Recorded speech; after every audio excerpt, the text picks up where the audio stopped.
des APE-EPI qui sont fléchés directement dans nos emplois du temps, ce qui entraîne au niveau des cours par semaine A et B qui sont classiques, des cours par semestre pour les EPI, pour les AP des cours toutes les 7 semaines, et pour certaines disciplines des cours de 27 semaines seulement, puisqu'il a été pris 0,75 par exemple en physique en 6e. Ce qui fait que pour les élèves, la lecture est extrêmement compliquée des emplois du temps, pour les enseignants aussi, et donc on a une visibilité en gros à la semaine. Nous proposons aujourd'hui une journée qu'on a appelée les États généraux du collège, mais qui s'inscrit dans une démarche beaucoup plus globale sur le long terme d'un observatoire syndical des collèges au niveau national. Et cette journée s'inscrit comme un moment important dans le cadre de ce travail d'observatoire. Alors concrètement, nous invitons les établissements à envoyer des collègues, 3, 4, 5 collègues par établissement, avec l'objectif, dans un premier temps, la matinée, d'échanger sur la mise en œuvre à la rentrée de la réforme des collèges. Parce que cette mise en œuvre est très variable d'un établissement à l'autre. C'est d'ailleurs le principe de cette réforme. Donc dans un premier temps, on sera plutôt sur des retours d'expérience, des retours de terrain qu'on va pouvoir mettre en commun.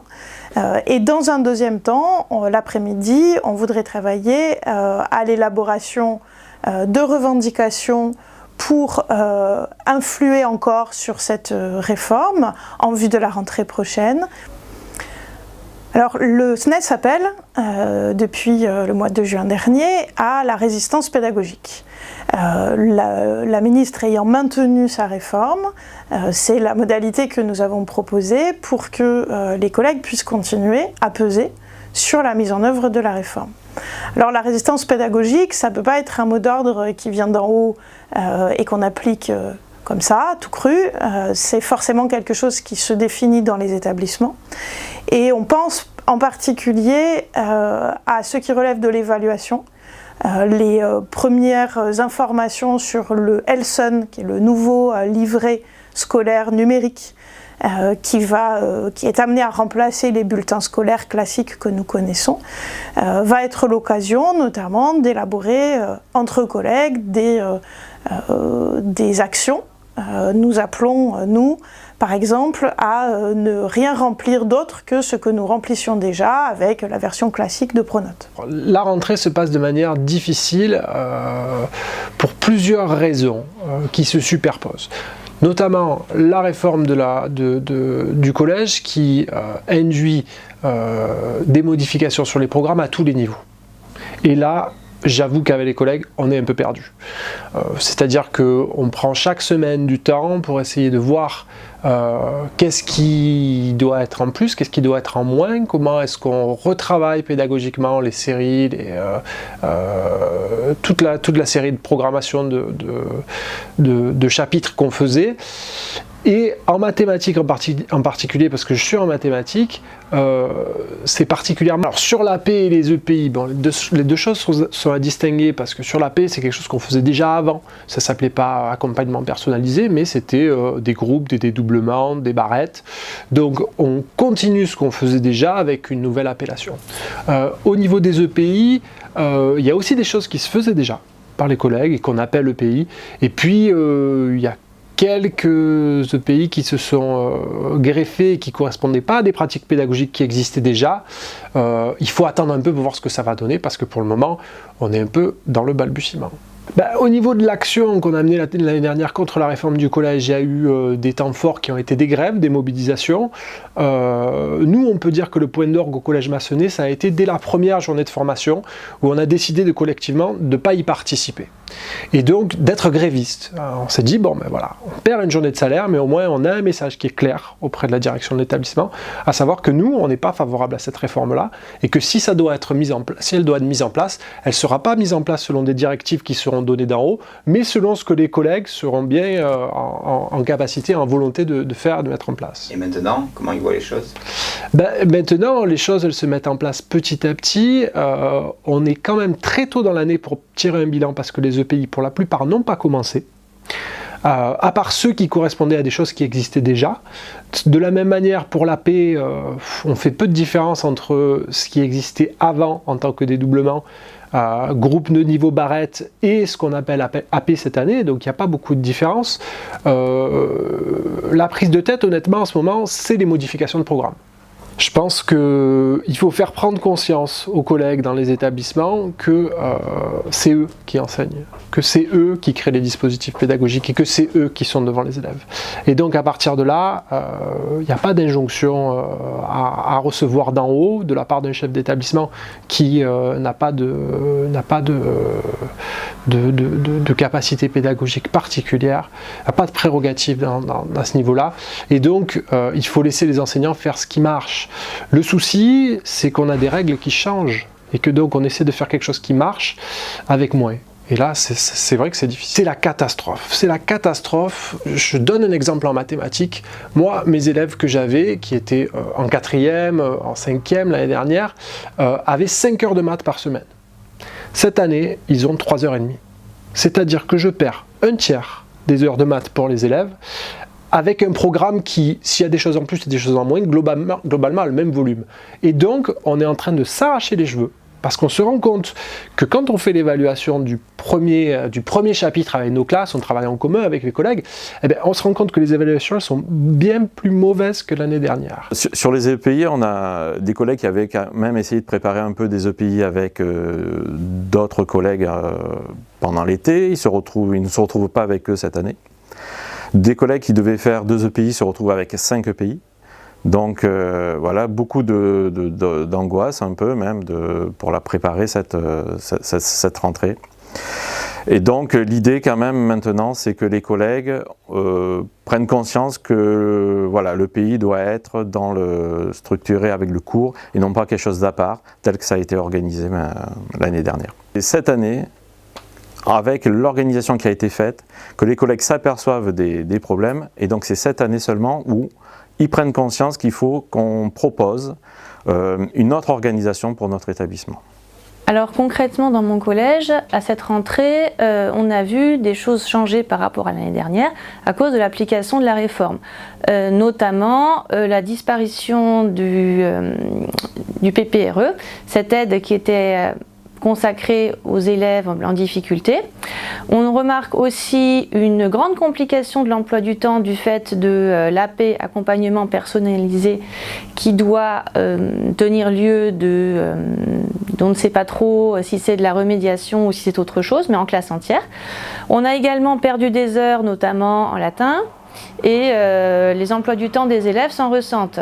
Dans mon collège, pas tant sur le nombre d'heures, on a réussi à dépasser les 26 heures, mais en tant que complication. Alors l'état d'esprit des collègues est assez clair. Ils n'ont pas du tout envie de se voir forcer la main sur des dispositifs qui ne les intéressent pas forcément. L'AP, on voit ça comme quelque chose qui est de la liberté pédagogique et on n'a aucunement envie qu'on nous explique ce qu'on doit y faire. Par exemple, de même pour les EPI, on travaillait déjà en interdisciplinarité avant, d'une manière un petit peu moins formelle et un peu moins stricte. On n'a pas envie que ça change. Déjà, dans mon collège, il est certain que ça a eu un impact puisqu'on a réussi à ne pas être collé aux 26 heures. On a réussi à les dépasser par les actions qu'on a menées l'année dernière. Donc les collègues sont conscients de ça et ils sont aussi conscients du fait que ça ne durera peut-être pas toujours. En place de la réforme, on ne l'a pas senti dans le sens où on a continué entre guillemets à faire ce qui se faisait auparavant, mais on reste quand même très attentif parce qu'on se rend compte qu'en termes d'heures, les élèves ont perdu quand même des petites heures d'enseignement, notamment en français, ou des heures qui se passaient en demi-groupe avec le professeur documentaliste ou l'enseignante de lettres. Et c'est des points sur lesquels on continue à rester attentif, même si on voit qu'elle est aussi compliquée, cette application de la réforme, pour nous, personnel enseignant ou d'éducation, que même pour les personnels de direction. Au niveau des pratiques professionnelles, le constat, ça a été que c'est plus le changement des programmes, l'arrivée encore de manuels qui sont encore amenés à évoluer, en plus avec les applications des réformes selon les niveaux, qui a troublé les collègues. Là, notamment en lettres, les collègues ils se retrouvent dans des situations où ils doivent faire appliquer un programme qui est encore très mal finalisé et avec des outils qui sont limités pour le moment. Pour les emplois du temps, ça change quelque chose ou pas? Pour les emplois du temps, il n'y a pas eu de grands changements. Les collègues ne se retrouvent pas avec des emplois du temps qui sont particulièrement compliqués. Sur la vie scolaire, à partir du moment où sont générées un peu des crispations au niveau du personnel, il y a forcément des conséquences sur la vie scolaire. Qui dit conséquences sur la vie scolaire, dit conséquences sur les élèves. On a de la chance, au collège d'Arus Milhaud, d'avoir un personnel qui est relativement solidaire et soudé, mais on reste quand même attentif. On voit l'avenir avec beaucoup de vigilance. On se méfie parce que cette réforme qu'on nous demande d'appliquer sur 4 niveaux en même temps au collège, on est quand même dans un établissement où on a en plus une SECPA, une section UPE2A, une section ULIS, 700 élèves avec des problèmes de sécurité dus à la construction de métro il y a 4 ans. On a des questions qui sont brûlantes et la réforme du collège ne nous permet pas non seulement de répondre à ces questions, mais nous rajoute un chantier supplémentaire où on manque d'outils.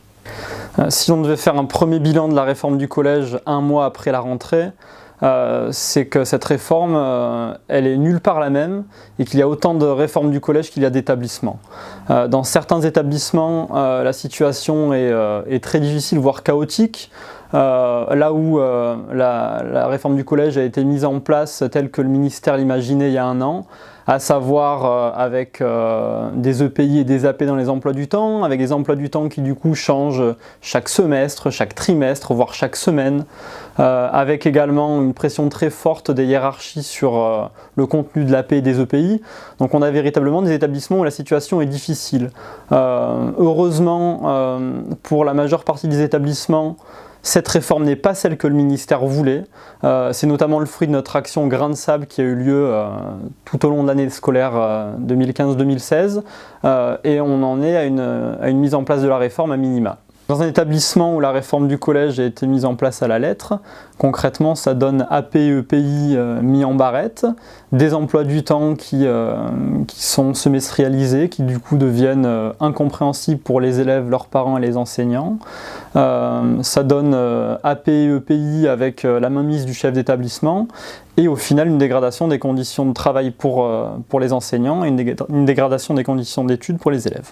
Là où les équipes ont été particulièrement mobilisées l'année dernière, que ce soit à travers Grain de Sable ou alors à travers les grosses journées de mobilisation, la réforme, je dirais qu'elle est presque invisible, à quelques exceptions près, notamment ces 26 heures, cette borne des 26 heures, puisqu'aujourd'hui les élèves ont une diminution du nombre d'heures hebdomadaires, et que par conséquent, tout un tas de dispositifs qui pourtant avaient fait leur preuve dans le suivi et l'aide des élèves ne peuvent plus être mis en place. 26 heures de cours par semaine, c'est moins qu'avant. C'est même beaucoup moins pour les élèves d'éducation prioritaire qui perdent 2 à 3 heures, soit l'équivalent d'une demi-journée. Pour eux, c'est une demi-journée en moins dans l'établissement. Pour nous, c'est une demi-journée en moins pour leur permettre d'acquérir des connaissances, pour leur permettre de devenir les citoyens qu'ils seront demain. Donc aujourd'hui, on nous demande de faire concrètement plus, mieux pour nos élèves, mais avec moins d'écoles.